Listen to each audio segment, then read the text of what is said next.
രാഷ്ട്രീയ ഡോക്ടറിന് അടുത്ത വീഡിയോയിലേക്ക് സ്വാഗതം.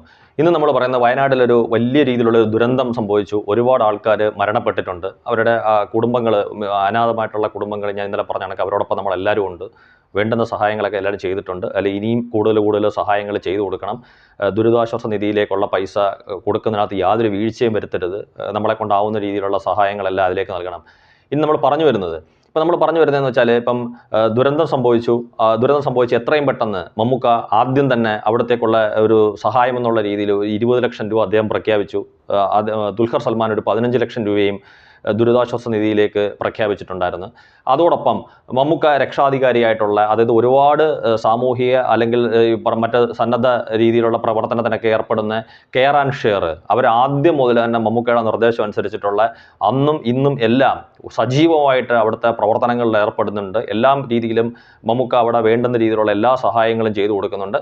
അപ്പം ആദ്യം ഒരു ഫേസ്ബുക്ക് പോസ്റ്റ് മാത്രം ഇട്ട ലാലേട്ടൻ ഏതാണ്ട് മെനഞ്ഞാന്നോ മറ്റോ ഒരു 25 ലക്ഷം രൂപ അദ്ദേഹം സഹായമായിട്ട് പ്രഖ്യാപിച്ചു. ഇന്നലെ അദ്ദേഹം ഒരു മിലിറ്ററി യൂണിഫോമിൽ, അതായത് ടെറിട്ടോറിയൽ ആർമിയുടെ ഭാഗമായിട്ടുള്ള, അതായത് ഓണറി ആയിട്ട് ലഭിച്ചിട്ടുള്ള ലെഫ്റ്റനന്റ് കേണൽ എന്ന് പറയുന്ന പദവി അദ്ദേഹത്തിനുണ്ട്. അപ്പോൾ അദ്ദേഹത്തിന് സ്വാഭാവികമായിട്ട് അദ്ദേഹം യൂണിഫോം ഇട്ടുണ്ട്. മിലിറ്ററി യൂണിഫോമിൽ തന്നെ, ലെഫ്റ്റനന്റ് കേണലിൻ്റെ യൂണിഫോമിൽ തന്നെ അദ്ദേഹം അവിടേക്ക് പോയി. അവിടെ മിലിറ്ററിക്കാരോടൊപ്പം അദ്ദേഹം സഹകരിക്കുകയും അവരോടൊപ്പം അദ്ദേഹം ഒരു ഫോട്ടോ എടുത്ത് അദ്ദേഹം മിലിറ്ററിക്കാരോ മറ്റോ അവർ പോസ്റ്റ് ചെയ്തിട്ടുണ്ട് ചാനലുകളിലൊക്കെ. വളരെ നല്ല കാര്യമാണ് അദ്ദേഹം അവിടെ ചെന്നു എന്ന് പറയുന്നത്. അപ്പോൾ ഈ ലാലേട്ടൻ യൂണിഫോമിൽ പോയതുമായിട്ട് ബന്ധപ്പെട്ടിട്ടുള്ള സോഷ്യൽ മീഡിയയിൽ പല ആൾക്കാരും അദ്ദേഹത്തിനെ വിമർശിക്കുന്നുണ്ട്. എന്തിനാണ് ലാലേട്ടൻ മിലിറ്ററി യൂണിഫോമിൽ പോയത്? ഒരു സിവിലിയനായിട്ട് സാധാരണ രീതിയിൽ എന്താണ് പോകാഞ്ഞത് എന്താണെന്നൊക്കെയുള്ള ചോദ്യങ്ങൾ ചോദിക്കുന്നുണ്ട്.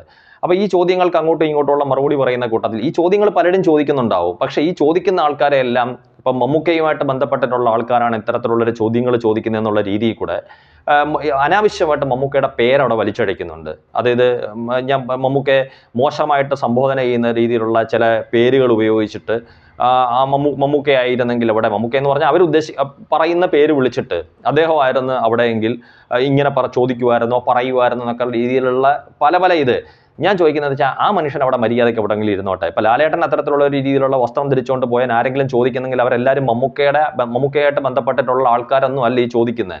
മറ്റുള്ള ചില ആൾക്കാരായിരിക്കും സോഷ്യൽ മീഡിയയിൽ. നമുക്കറിയാം എവിടെയും എല്ലാ രീതിയിലുള്ള ചോദ്യങ്ങളുമായിട്ട് ആൾക്കാർ വരാറുണ്ട്. ഇപ്പം തന്നെ ഒരു നല്ല കാര്യവുമായിട്ട് ബന്ധപ്പെട്ടിട്ട് ഒരു കുടുംബം പറഞ്ഞപ്പോഴത്തേക്ക് അതിനെ മോശമായിട്ടുള്ള രീതിയിൽ കമൻ്റ് ഇട്ട ആൾക്കാർക്ക് വേണ്ടുന്ന രീതിയിലുള്ള ആൾക്കാർ പലരും കൈകാര്യം ചെയ്യുന്നുള്ള വാർത്തകളൊക്കെ നമ്മൾ കേട്ട്. അപ്പോൾ എല്ലാ രീതിയിലുള്ള ചോദ്യങ്ങളും ചോദിക്കും. ഇവരൊന്നും ഇപ്പോൾ ആരുമായിട്ട് ബന്ധപ്പെട്ട ആൾക്കാരൊന്നും അല്ല. അതുപോലെ ഇപ്പോൾ ലാലേട്ടൻ യൂണിഫോമിൽ പോയതിന് അതിനെ വിമർശിക്കുന്ന ആൾക്കാരൊന്നും മമ്മൂക്കയായിട്ട് ബന്ധപ്പെട്ടിട്ടുള്ള ആൾക്കാരൊന്നും അല്ല. അതിന് അനാവശ്യമായിട്ടുള്ള കമൻറ്റുകളിൽ മമ്മൂക്കയെ വലിച്ചിഴയ്ക്കാതെ അദ്ദേഹം ഇപ്പോൾ ലാലേട്ടൻ 25 ലക്ഷം പ്രഖ്യാപിക്കുന്നതിന് മുമ്പ്, അല്ലെങ്കിൽ വിശ്വശാന്തി ഫൗണ്ടേഷൻ 3 കോടി പുനരധിവാസത്തിന് പ്രഖ്യാപിക്കുന്നതിന് മുമ്പ് ആദ്യം തന്നെ 20 ലക്ഷം രൂപയും പ്രഖ്യാപിച്ചിട്ട് അതിന് വേണ്ടുന്ന സഹായങ്ങളുമായിട്ട് കെയർ ആൻഡ് ഷെയറുമായിട്ട് ആ ഭൂമിയിലേക്ക് ഇറങ്ങിയ ആളാണ് മമ്മൂക്ക. വയനാടിൻ്റെ ദുരന്ത ഭൂമിയിലേക്ക് ഇറങ്ങിയ ആളാണ് മമ്മൂക്ക. കെയർ ആൻഡ് ഷെയറിലൂടെയും അല്ലാതെ അദ്ദേഹം വ്യക്തിപരമായിട്ട് സംഭാവന ചെയ്ത 20 ലക്ഷത്തിലൂടെയൊക്കെ പിന്നീടാണ് ലാലേട്ടൻ്റെ 25 ലക്ഷം രൂപയും 3 കോടിയൊക്കെ പിന്നീട് വരുന്നതും ലാലേട്ടൻ അവിടെ എത്തുന്നതും. അപ്പം ലാലേട്ടൻ എത്തിയതോ മമ്മൂക്ക എത്തിയതോ നമ്മളിപ്പോൾ ആരെയും വിമർശിക്കുകയല്ല. നമുക്ക് അതിനകത്തൊക്കെ സന്തോഷമുണ്ട്, അഭിമാനമുണ്ട്. നമ്മുടെ ഒരു അവശ്യഘട്ടത്തിൽ ഇതുപോലുള്ള ആൾക്കാർ വ്യത്യസ്തമായിട്ടുള്ള അല്ലെങ്കിൽ പല രീതിയിലുള്ള സഹായങ്ങളുമായിട്ട് അവിടെ എത്തിയതിന് നമുക്ക് അവരോടൊക്കെ നന്ദിയും കടപ്പാടും സ്നേഹവും ഉണ്ട്. പക്ഷേ ലാലേട്ടൻ്റെ കാര്യങ്ങൾ ഇപ്പം ഈ ചോദിക്കുന്ന ആൾക്കാർ ചോദിക്കുന്നത് എന്താണെന്ന് വെച്ചാൽ, ഇപ്പം ലാലേട്ടൻ അവിടെ പോയി നമുക്കറിയാം. ലാലേട്ടൻ കൂടി ഉൾപ്പെടുന്ന ഒരു ബറ്റാലിയൻ അവിടെ ഒരു രക്ഷാപ്രവർത്തനത്തിനകത്ത് ഏർപ്പെട്ടിരിക്കുമ്പം ലാലേട്ടൻ മിലിറ്ററി യൂണിഫോമിൽ തന്നെ ലാലേട്ടൻ അവിടേക്ക് പോയി. ചോദിക്കുന്ന ആൾക്കാർ എന്താണെന്ന് വെച്ച് കഴിഞ്ഞാൽ, അവർ ചോദിക്കുന്ന ഒരു സിവിലിയനായിട്ട്, അപ്പം ഇന്ന് ഒരു എല്ലാ കാര്യങ്ങളിനകത്ത് അഭിപ്രായം പറയുന്ന ഒരു വലിയൊരു ആളെന്ന് നമുക്ക് തോന്നിക്കുന്ന രീതിയിൽ അദ്ദേഹം സോഷ്യൽ മീഡിയയിൽ വലിയ ആളെന്ന് ഉദ്ദേശിച്ച ഒരുപാട് ഫോളോവേഴ്സൊക്കെ ഉള്ള ഒരാൾ സോഷ്യൽ മീഡിയയിൽ ചോദിക്കുന്ന കേട്ട്, മോഹൻലാലിന് അദ്ദേഹം മിലിറ്ററി യൂണിഫോമിൽ പോയത് എന്താണ് തെറ്റ്? ശരിയാണ്, അത് എന്താണ് തെറ്റ്? എന്നിട്ട് അദ്ദേഹം തന്നെ പറയുന്നു, മോഹൻലാൽ ഒരു സിവിലിയൻ രീതിയിൽ, അതായത് ഒരു സാധാരണക്കാരൻ്റെ വേഷത്തിലോ ഒരു നടനായിട്ടോ മോഹൻലാലിന് അവിടെ പോകേണ്ടെന്ന് ആവശ്യമില്ലെന്ന്. അതെന്താണ് മോഹൻലാലിന് അവിടെ പോകേണ്ടെന്ന് ആവശ്യമില്ലാത്ത? മമ്മൂട്ടി ആയാലും മോഹൻലാലായാലും ആരെയാണ് തടയുന്നത്? മമ്മൂട്ടിയെ മോഹൻലാൽ ഒരു നടൻ എന്നുള്ള രീതിയിൽ, അല്ലെങ്കിൽ നമ്മളെയൊക്കെ പോലെ ഒരു സാധാരണ പൗരൻ, നടനൊരു പൗരൻ തന്നെയാണ്. അങ്ങനെ ചെന്ന് കഴിഞ്ഞാൽ അവരെ കയ്യെ പിടിച്ച് ആരെങ്കിലും നിർത്തുമോ? അവരെ തടഞ്ഞു നിർത്തുമോ? ഇല്ല. നമ്മളിപ്പോൾ മമ്മൂക്കയായാലും ലാലേട്ടനായാലും അവിടെ പോകുന്നതിൻ്റെ ഉദ്ദേശം വയനാടുള്ള ആൾക്കാർക്ക് ഒരു ആശ്വാസമേകാനാണെങ്കിൽ, അതായത് മമ്മൂട്ടിയും മോഹൻലാലും ഒക്കെ വന്നു ഈ ഒരു സമയത്ത് ഇവരെയൊക്കെ കണ്ടു, സംസാരിച്ചു, അവർക്ക് വേണ്ടുന്ന ധൈര്യവും അവർക്ക് ആശ്വാസവും ഒക്കെ പകരാനാണ്. ആ ഒരു ഉദ്ദേശത്തിലാണ് മമ്മൂക്കയും ലാലേട്ടനും പോകുന്നതെങ്കിൽ അവർ സാധാരണ രീതിയിൽ പോയാലും മതി. അവർ മിലിറ്ററി യൂണിഫോമിലോ അല്ലെങ്കിൽ മമ്മൂക്ക വക്കീലിൻ്റെ കോട്ട് കൊടുത്തിട്ടുണ്ടെന്ന് പോകേണ്ട കാര്യമില്ല. അപ്പം സാധാരണഗതി ചെന്ന് കഴിഞ്ഞാൽ അവരെ ആരും തടയത്തുമില്ല. പിന്നെ മാത്രമല്ല, ഈ നമ്മൾ പറയുന്ന ഈ വയനാട് എന്ന് പറയുന്ന ദുരന്ത ഭൂമിയിൽ രക്ഷാപ്രവർത്തനത്തിൽ ഏർപ്പെട്ടിരിക്കുന്നവരെല്ലാവരും സാധാരണക്കാരാണ്. നമ്മളെയൊക്കെ പോലുള്ള, അത് എല്ലാം മിലിറ്ററിക്കാർ മാത്രമല്ല. മിലിറ്ററിക്കാർ അവരുടെ അങ്ങേയറ്റം അവരതിനു വേണ്ടി ഹാർഡ് വർക്ക് ചെയ്യുന്നു. പക്ഷെ അവരെ സഹായിച്ചുകൊണ്ട് നമ്മളെയൊക്കെ പോലുള്ള സാധാരണക്കാരായിട്ടുള്ള ഒരുപാട് ആൾക്കാരും അവരുണ്ട്. അവരെയൊക്കെ ആരെങ്കിലും തടഞ്ഞോ? അപ്പോൾ ഞാൻ ചോദിക്കുന്നത്, ഇപ്പം മമ്മൂക്ക ലാലേട്ടൻ അവിടെ ചെന്നെന്നും പറഞ്ഞുകൊണ്ട് നടൻ എന്നുള്ള രീതിയിൽ, അല്ലെങ്കിൽ സാധാരണ ഒരു പൗരൻ എന്നുള്ള രീതിയിൽ ചെന്ന് കഴിഞ്ഞാൽ അവരെ ആരെങ്കിലും തടയുമോ? തടയത്തില്ല. ഞങ്ങൾ അവർക്കൊരു ആശ്വാസം പകരാനാ വന്നതെന്ന് പറഞ്ഞാൽ അവരെ ആരെങ്കിലും തടയുമോ? ഇല്ല, ഒരിക്കലും തടയത്തില്ല. അപ്പം ലാലേട്ടന് ഈ ഒരു നടൻ എന്നുള്ള രീതിയിലോ ഒരു സിവിലിയൻ എന്നുള്ള രീതിയിലോ അവിടെ പോകേണ്ടെന്ന ആവശ്യമില്ല എന്ന് ആ വലിയ നിരീക്ഷകനായിട്ടുള്ള ആൾ പറഞ്ഞതുകൊണ്ട് മാത്രമാണ് ഞാനിത് പറഞ്ഞത്. പിന്നെ ലാലേട്ടൻ എന്നും പറഞ്ഞിട്ട് മിലിറ്ററി യൂണിഫോമിൽ പോയ തെറ്റില്ല. ഏത് വസ്ത്രം ധരിച്ചുകൊണ്ട് അവിടെ പോകണം എന്ന് തീരുമാനിക്കാനുള്ള അധികാരം അദ്ദേഹത്തിനുണ്ട്.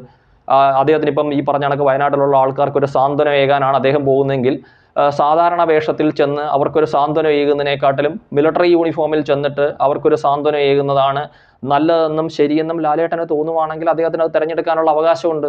കാര്യം അതേ ഈ പറഞ്ഞ കണക്ക് ടെറിട്ടോറിയൽ ആർമിയുടെ ഒരു ലെഫ്റ്റനന്റ് കേണൽ പദവിയാണ് ഓണററി ആണെങ്കിൽ പോലും അത് അദ്ദേഹത്തിനുണ്ട്.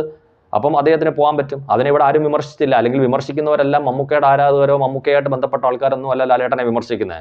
അതുകൊണ്ട് ലാലേട്ടൻ പോകുന്നതിന് എന്തെങ്കിലും തരം വിമർശനങ്ങൾ ഉണ്ടെന്നുണ്ടെങ്കിൽ അത് അവർക്കുള്ള മറുപടി ആ രീതിയിൽ കൊടുക്കണം. അവിടെ വെറുതെ അനാവശ്യമായിട്ട് മമ്മൂക്കയുടെ പേര് വലിച്ചിഴക്കരുത്. കാര്യം ഈ പറഞ്ഞ കണക്ക് എല്ലാ കാര്യത്തിനകത്തും ആദ്യം ഓടി എത്തിയിട്ടുള്ള, അല്ലെങ്കിൽ ഓടി എത്തുന്ന ആളാണ് മമ്മൂക്ക എന്ന് പറയുന്നത്.